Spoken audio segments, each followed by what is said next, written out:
Everybody, I will read Psalm 105. Give thanks to the Lord and call out to him. Tell the nation what he has done. Sing to him. Sing praises to him. Tell about the amazing things he has done. Be glad you belong to him who alone is holy. You followers of the Lord, be happy. Depend on the Lord for strength. Always go to him for help. Remember the amazing things he has done.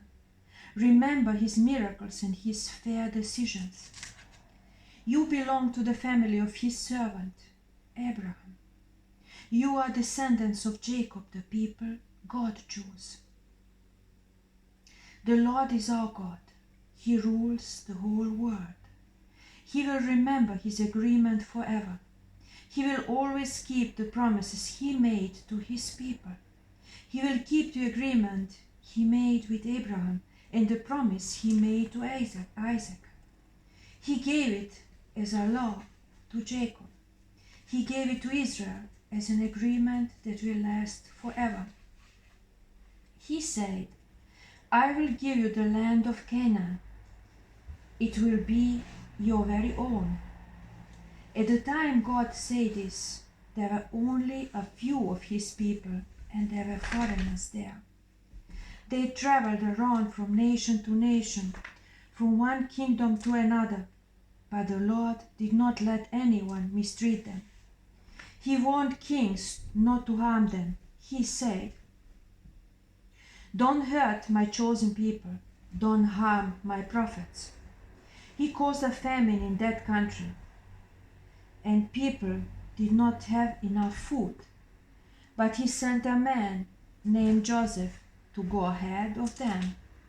Joseph was sold like a slave. They tied a rope around his feet and put an iron ring around his neck.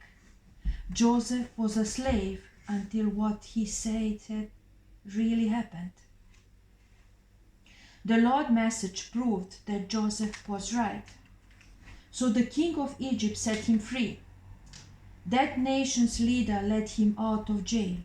He put Joseph in charge of his house. Joseph took care of everything the king owned.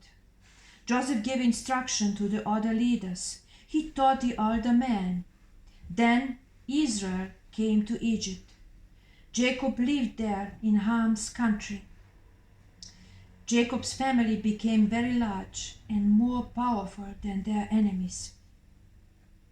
So the Egyptians began to hate his people.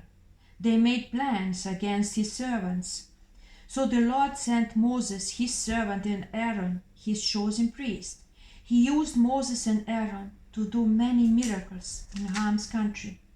He sent darkness to cover their land, but the Egyptians did not listen to him. So he changed the water into blood, and all their fish died. Their country was filled with frogs, even in the king's bedroom. The Lord gave the command, and the flies and gnats came. They were everywhere. He made the rain became hail. Lightning struck throughout their land. He destroyed their vines and fig trees. He destroyed every tree in their country. He gave the command, and the locusts and grasshoppers came. There were too many to count. They ate all the plants in the country, including all the crops in their fields. Then the Lord killed every firstborn in their country. He killed their oldest sons. He led his people out of Egypt.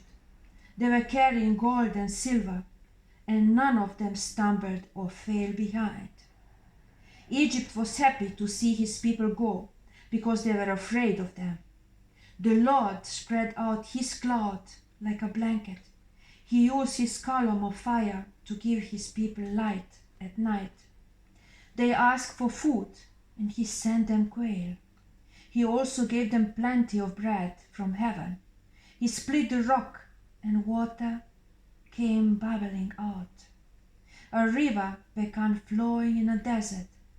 The Lord remembered his holy promise that he made to his servant Abraham. Yes, God brought his people out of Egypt. They came out rejoicing and singing their happy songs. Then he gave his people the lands of other nations. His people got what others had worked for. He did this so that his people would obey his laws and follow his teachings. Praise the Lord. Thank you for listening. God bless you all.